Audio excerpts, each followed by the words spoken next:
What's up mga sir? Ayan, Sunday ngayon, December 27, 28, Sunday 28. Nag-ride tayo. Ito tayong Tagaytay coffee ride, breakfast. Ayan si RC, nag-withdraw lang ako dito sa Metrobank. Wala tayong pambayad, wala tayong cash. Ayan oh, sarap i-ride nito si RC. Bagong palitan lahat, diba? So ayan, see you later.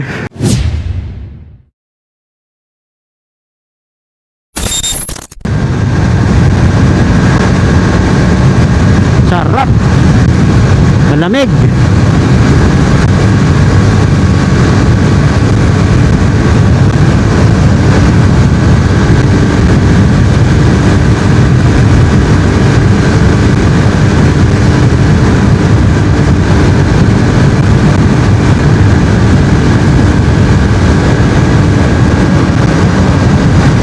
Yung bago RC, nakita nyo mga sir? Baka nga pabili tayo nun pag lumabas. Eh, tingnan natin price. Baka mamaya mahal, ang mahal niya. Pero feeling ko ano yun, Bajaj na kasi. Feeling ko saktuhan lang ang presyo nun, hindi na tulad dati. Yung mga KTM dati overpriced Baka mapapaisip ka, makakabili ka na ng inline 4 Yung mga ano nila, yung mga 790, 890 nila kapresyo ng inline 4 na ano 600cc. Yung mga ano 650, yung mga CBR 650R yan, CX4RR kapresyo ng mga 790 yun Pero well, loaded naman yung 790 nila, di ba? Yun ang panlaban ng KTM. Twin cylinder, malakas ang torque, di ba? Yung mga KTM loaded sa tech Ito nga, isipin mo, di ba? 2019 model RC390, naka ride by wire, di ba? Ito yung una sa mga naka ride by wire na 400cc, itong RC390 na to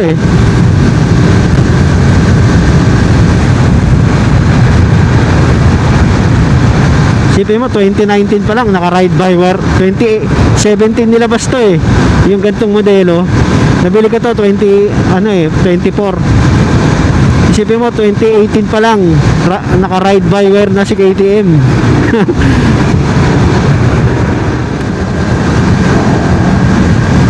Gusto ko sana mag-north Kaya lang, di ko alam saan ako pupunta Solo rider lang tayo Woo! Nice one.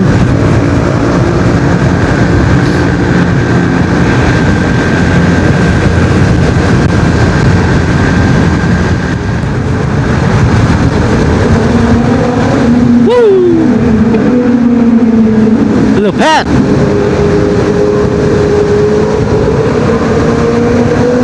Yan grabe, naka-short lang.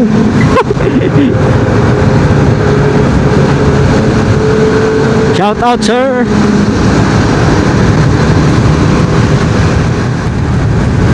Ako pag ganitong mga long ride, yung mga dadaan ako sa express, naka full gear talaga ako yung pati jacket, pantalon. Pero yung mga normal ko na daily, yung papasok sa office, casual lang ako. Yung casual na jacket lang, yung casual na pantalon, casual na sapatos. Ay, minsan nga yung jersey lang suot ko yung mga jersey na long sleeve. May t-shirt lang ako sa loob. Yan, papasok ko sa daily, ganun. Pero kasi mabagal ka lang naman tsaka traffic di ba? Kumbaga sa ganung mga ride, yung mga rush hour ride, papasok ka sa office, pauwi, ang mga aksidenteng ano mo doon, yung mga sagi, di ba, nabangga ka, nasagi ka, nasakasagi ka, di ba? Ganun yung mga aksidente, natumba ka, nag-slide ka ng konti, natumba mo lang yung motor, ganun. Kaya okay lang. Pero yung mga ganito na tumatakbo ka ng yung mga long ride, tumatakbo ka ng 80 pataas, iba aksidente sa ganito eh. Pwede ka mamatay eh. Kaya kailangan full gear talaga. Ayoko mag-risk. Minsan kasi di ba nakakatukso yung mga casual lang, casual na jacket lang.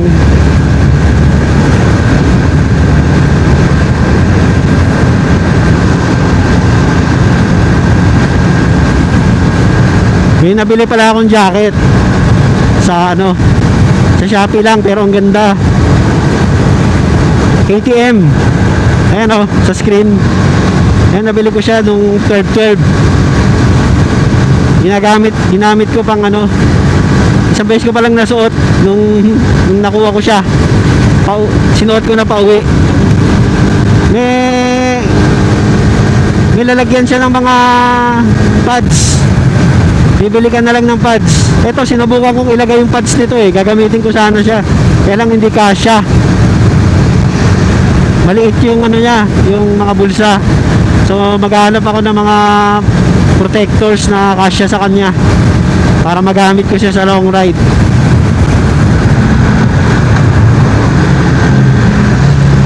Woo! Woo! Woo! Mga group rides. Wala, ako solo lang. Bale soon makakasama rin tayo sa mga group rides. Kaya ayoko mag group rides dahil yung schedule ko yung hindi ako madalas free kasi busy sa work, ganyan. So kung may oras lang ako, kunyari hindi ako pagod, may oras ako, doon ako nagra-ride. Mahirap kasi yung pag sumama ka sa group, pag nagkaya yan, minsan siyempre hindi ka pwede, nahihiya ako. Madalas ka mapapatanggi, di ba? So yun ang reason ba't ako hindi sumasama.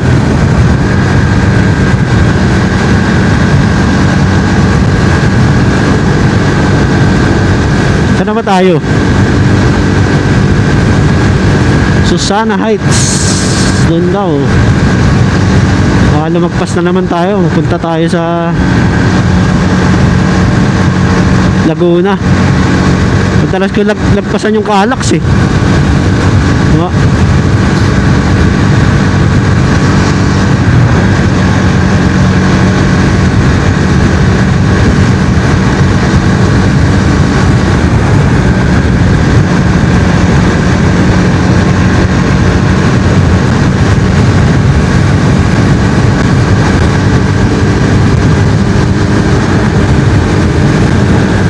Dito na nga tayo, baka malagpasan ko. Malubak kasi sa portion na to eh. Ayan Kaya nakakainis dito sa lane na to eh.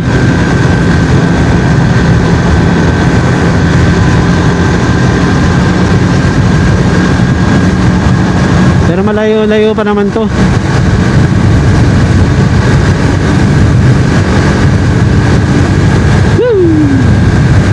Uy, traffic.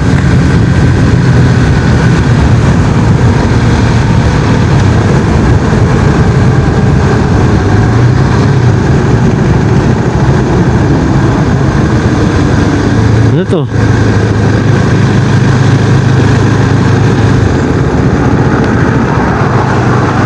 Grabe ah.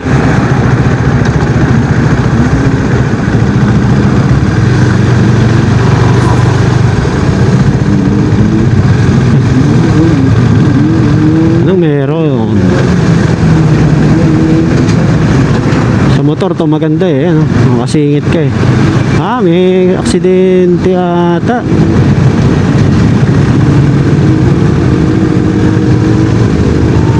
Ayun naglilikuan sila pakaliwa. Ano kayang meron dito sa kanan?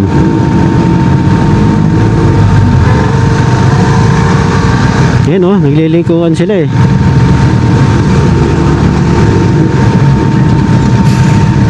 What in the hell happened? Uy, kasabay ko tong mga big bikes. Ayan ha. Uy, may naka-hasbar na.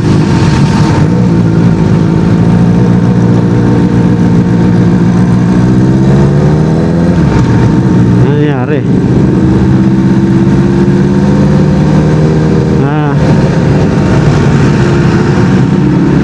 Nasiraan.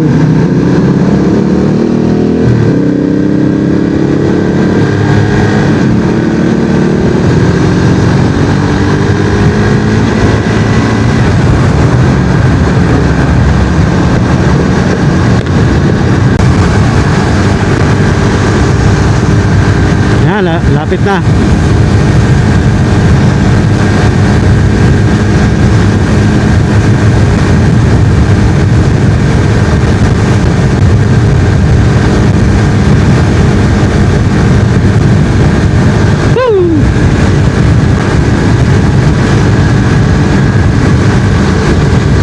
Doon tayo sa Goryeo kumain.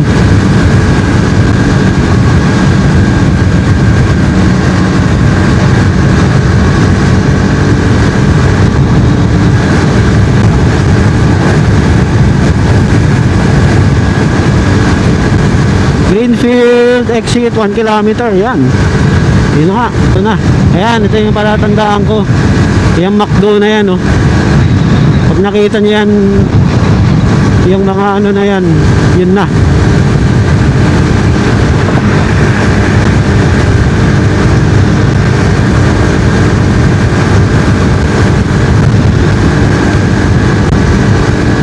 Ayun.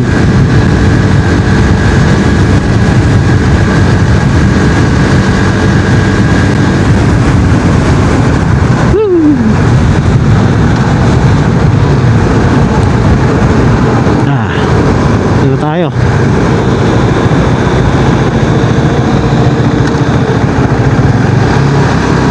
Yawn. Alright. Oh, bakit pila to? Ba, dami nagtatagaytay ah. Ba't sila pila oh? Ah, doon. Walang ano. Ba't nandiyan kayo lahat? Anong problema?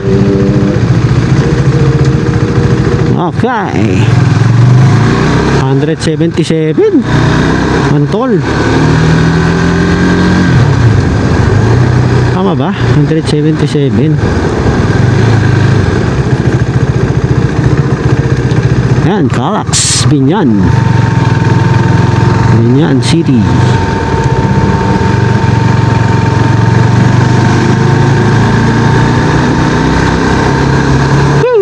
Welcome to Calax.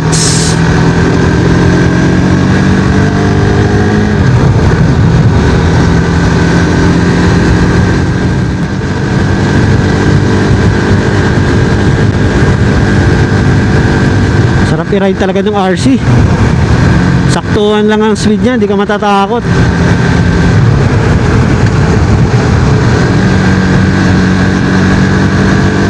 Hindi ka matatakot sa speed niya eh. May power siya kung gusto mo, pipigay mo talaga. Pero hindi nakakatakot. Kumbaga para sa akin, pasok na pasok to sa ano eh, sa Philippine Road. Kasi makikipot yung kalsada natin eh, di ba? Kaya nakakatakot mabilis. Itong RC medyo safe ka dito. Woo!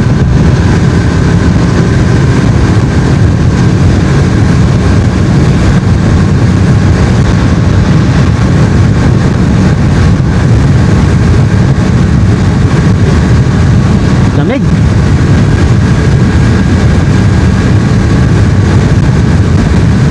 Sarap. Woo!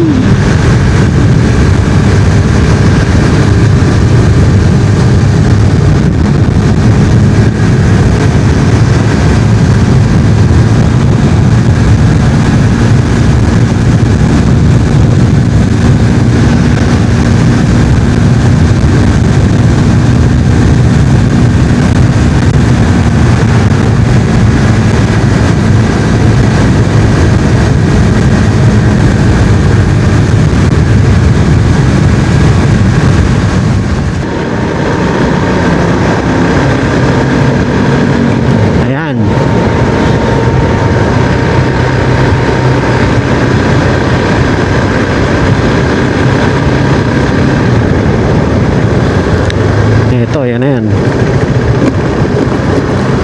Pag galing kayo dun sa circle, diyan kayo sa kabila.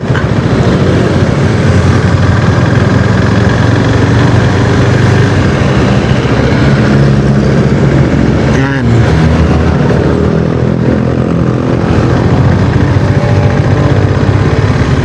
Tom.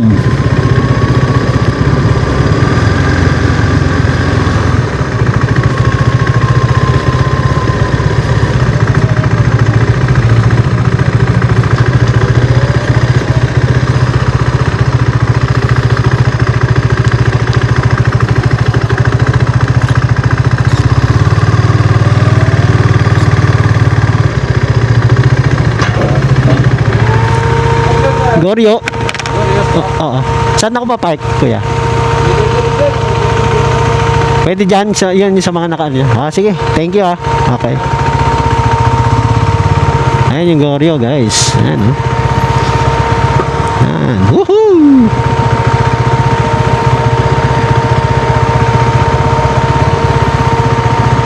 Alright.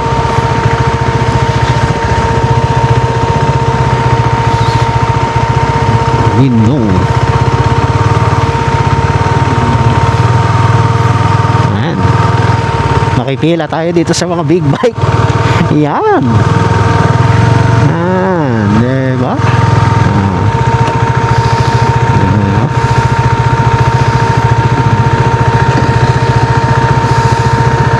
Ako mga alanganin nyo sa akin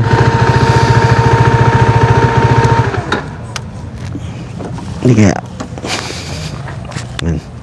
Hindi yan. Yan. Alright.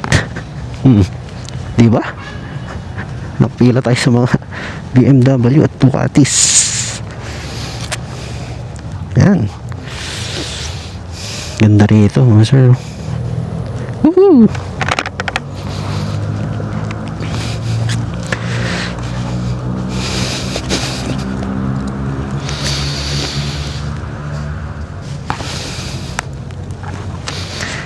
Tingnan nyo itong bag ko mga sir. Yung KTM kang bag. Ito yung dinadala ko lang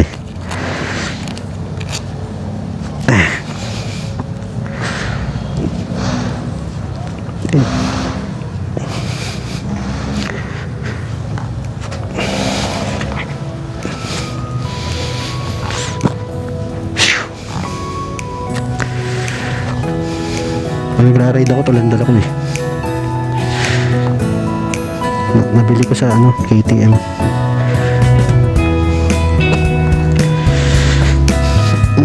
Alright, kain na tayo.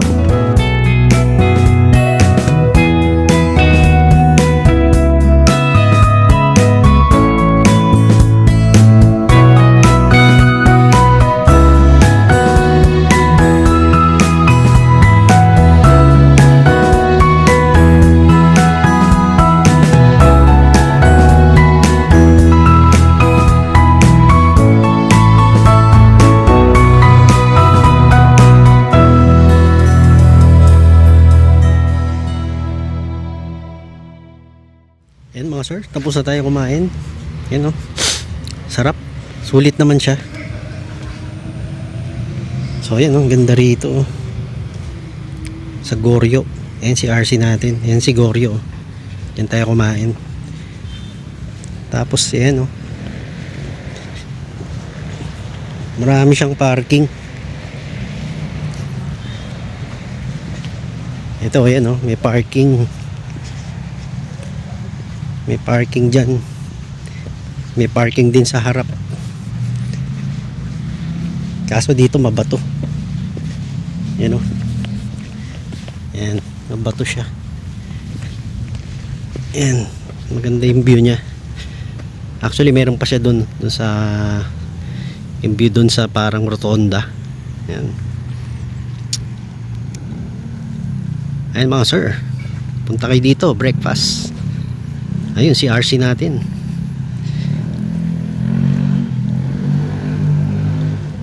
Yan. Ito siguro yung December ride natin, tapos January ulit. after New Year, no? Yun, hanggang dito lang mga sir. Like and subscribe. Peace out mga sir.